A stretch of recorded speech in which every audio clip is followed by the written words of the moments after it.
Homeowners insurance should be based on the replacement cost of your home, not your market value.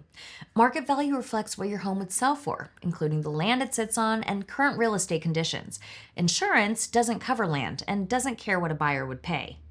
Replacement cost is what it would actually take to rebuild your home from the ground up today, using current materials and labor. It's designed to pay for rebuilding your home after a covered loss. This distinction matters at claim time. Replacement cost value coverage pays to restore your home without deducting for depreciation. Actual cash value coverage deducts for age and wear, which can leave a significant out of pocket gap on older homes or systems like roofing, plumbing, or electrical.